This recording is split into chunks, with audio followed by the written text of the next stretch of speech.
Hello everyone, welcome back to my channel. आज है 30 जून और आज हम लोग पढ़ेंगे 30 जून के सभी इम्पोर्टेंट करंट अफेयर्स के क्वेश्चंस को और साथ ही सभी क्वेश्चन से जुड़े इम्पोर्टेंट फैक्ट्स भी डिस्कस करेंगे। तो चलिए स्टार्ट करते हैं आज का सेशन।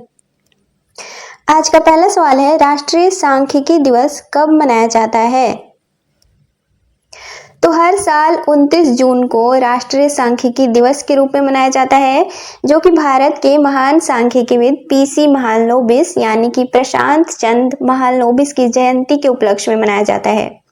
पहली बार यह दिवस साल 2007 में मनाया गया था, जब केंद्र सरकार द्वारा इस दिवस की शुरुआत की गई थी। साल 2025 के लिए इस दिवस की थीम है राष्ट्रीय नमूना सर्वेक्षण के 75 वर्ष। अब पीसी महालनोबिस, तो इन्हें भारतीय सांख्यिकी का पितामह भी कहा जाता है। इनका जन्म 29 जून साल 1893 में हुआ था और मृत्यु साल 1972 में हुई थी। साल 1931 में राष्ट्रीय सांख्यिकी संस्थान की स्थापना की गई थी पीसी महालनोबिस के द्वारा। साथ ही राष्ट्रीय नमूना सर्वेक्षण के संस्थापक के तौर पर भी जाने जाते हैं पीसी महालनोबिस। साल 1955 से 1967 तक योजना आयोग के सदस्य भी रह चुके हैं। पीसी महालनोबिस के अनुसार सांख्यिकी केवल गणित की एक शाखा मात्र नहीं है, बल्कि प्रौद्योगिकी, राष्ट्रीय विकास और सामाजिक कल्याण के लिए एक जरूरी औजार भी है। तो आंसर हो जाएगा ऑप्शन डी, 29 जून। अगला सवाल है, खेलो इंडिया यूनिवर्सिटी गेम्स के 5वें संस्करण का आयोजन कहाँ किया जाएगा? तो खेलो इंडिया यूनिवर्सिटी गेम्स 2025 साल 2025 में यह खेलो इंडिया यूनिवर्सिटी गेम्स का 5वां संस्करण है। इसका आयोजन नवंबर 2025 में किया जाएगा। तारीखों की घोषणा अभी नहीं हुई है। अब कहाँ किया जाएगा? तो राजस्थान में। इसमें 200 से ज्यादा यूनिवर्सिटीज के 4000 से अधिक एथलीट भाग लेंगे। खेलो इंडिया यूनिवर्सिटी गेम्स की शुरुआत साल 2020 में की गई थी।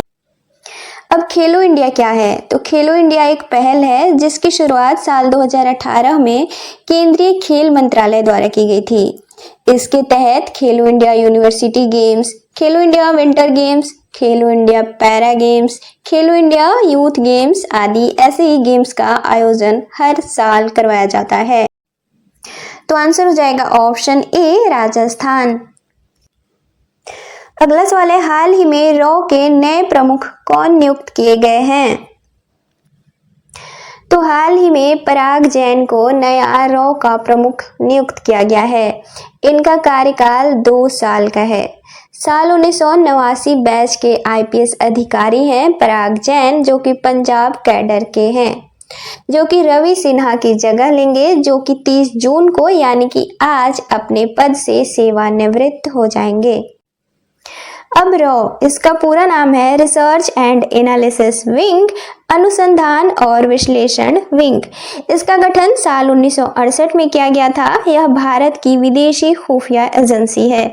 दरअसल साल 1962 के चाइना युद्ध और साल 1965 के पाकिस्तान युद्ध के बाद भारत सरकार को एक ऐसी एजेंसी की जरूरत महसूस हुई जो विदेशों से खुफिया जानकारियां जुटा सके, तब इसका गठन किया गया था।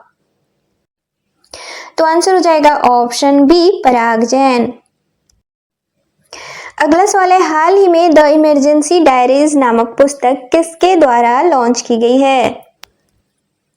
तो द इमरजेंसी डायरीज नामक पुस्तक हाल ही में भारत के गृह मंत्री और सहकारिता मंत्री अमित शाह द्वारा लॉन्च किया गया है, जो कि वर्तमान भारतीय प्रधानमंत्री की आपातकाल के दौरान भूमिका का वर्णन किया गया है। इस पुस्तक में 25 जून साल 1975 को तत्कालीन प्रधानमंत्री इंदिरा गांधी द्वारा आपातकाल की घोषणा की गई थी भारत में, जो कि 21 महीने तक चला था, 21 मार्च साल 1977 तक। तो आंसर हो जाएगा ऑप्शन सी, अमित शाह। अगला सवाल है, हाल ही में अखंड गोदावरी परियोजना की आधारशिला कहाँ रखी गई है?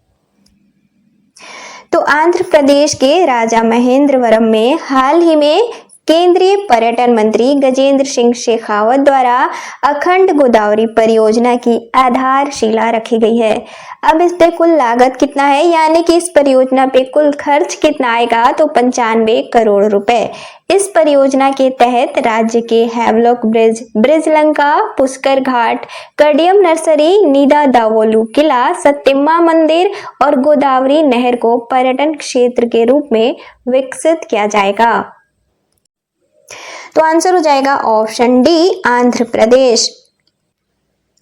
अब आंध्र प्रदेश, तो आंध्र प्रदेश की राजधानी है अमरावती। यहाँ के वर्तमान मुख्यमंत्री हैं एन चंद्रबाबू नायडू, वर्तमान राज्यपाल हैं एस अब्दुल नजीर। आंध्र प्रदेश में 26 जिले हैं। आंध्र प्रदेश में विधान परिषद की सीट है 58 और विधानसभा की सीट है 175। अब आंध्र प्रदेश सीमा किनसे साझा करता है, तो 5 राज्यों और बंगाल की खाड़ी से। उत्तर में छत्तीसगढ़ से, उत्तर पूर्व में उड़ीसा से, दक्षिण में तमिलनाडु से, पश्चिम में कर्नाटक और तेलंगाना से और पूर्वी सीमा आंध्र प्रदेश की बंगाल की खाड़ी से लगती है। अगला सवाल है, हाल ही में किस देश में दुनिया का पहला जेट संचालित उड़ने वाला ह्यूमनॉइड रोबोट लॉन्च किया गया है? तो इटली के वैज्ञानिकों द्वारा हाल ही में दुनिया का पहला जेट संचालित उड़ने वाला ह्यूमनॉइड रोबोट लॉन्च किया गया है।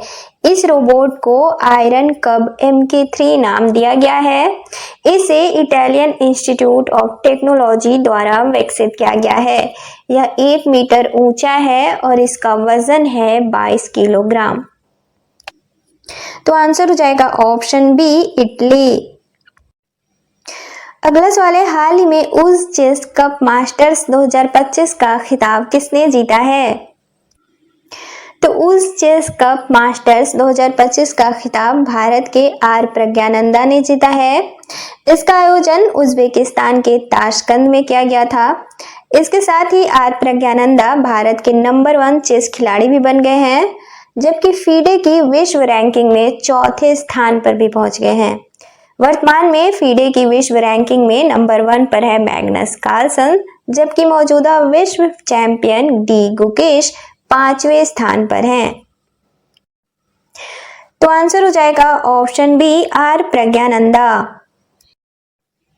अगला सवाल है, खबरों में मौजूद बनका चेरला परियोजना आंध्र प्रदेश और किस राज्य के बीच जल विवाद का कारण बना हुआ है? तो बनका चेरला परियोजना हाल ही में खबरों में रहा है। दरअसल आंध्र प्रदेश सरकार और तेलंगाना सरकार के बीच विवाद का यह मुख्य कारण बना हुआ है। अब बनका चेरला परियोजना है क्या, इसे शॉर्ट में समझते हैं। तो यह आंध्र प्रदेश सरकार द्वारा शुरू की गई सिंचाई परियोजना है। इसका उद्देश्य है रायलसीमा में सूखे की समस्या से निपटने के लिए गोदावरी नदी के अतिरिक्त पानी को एक स्थान से दूसरे स्थान तक ले जाना कृष्णा नदी के माध्यम से। अब विवाद की मुख्य वजह क्या है? तो दरअसल तेलंगाना सरकार का मानना है कि आंध्र प्रदेश सरकार द्वारा आंध्र प्रदेश पुनर्गठन अधिनियम 2014 का उल्लंघन किया गया है। कृष्णा नदी प्रबंधन बोर्ड, गोदावरी नदी प्रबंधन बोर्ड और केंद्रीय जल आयोग से मंजूरी भी नहीं ली गई है इस परियोजना के लिए। इस विवाद का मुख्य कारण यह भी है कि तेलंगाना का मानना है कि गोदावरी नदी के पानी पर निर्भर उसकी सिंचाई परियोजनाएं भी प्रभावित होंगी। तो आंसर हो जाएगा ऑप्शन सी, तेलंगाना। अब कुछ और सवालों को वन लाइनर के तौर पर देखेंगे। तो पहला सवाल है, हाल ही में कटारा गामा ए लासा महोत्सव कहाँ मनाया गया है? तो श्रीलंका में। अगला है, अंडर 23 एशियन रेसलिंग चैंपियनशिप 2025 कहाँ आयोजित की गई है? तो वियतनाम में। अगला है, हाल ही में दुर्लभ एल्बिनो सूरजमुखी गिलहरी को पहली बार कहाँ देखा गया है?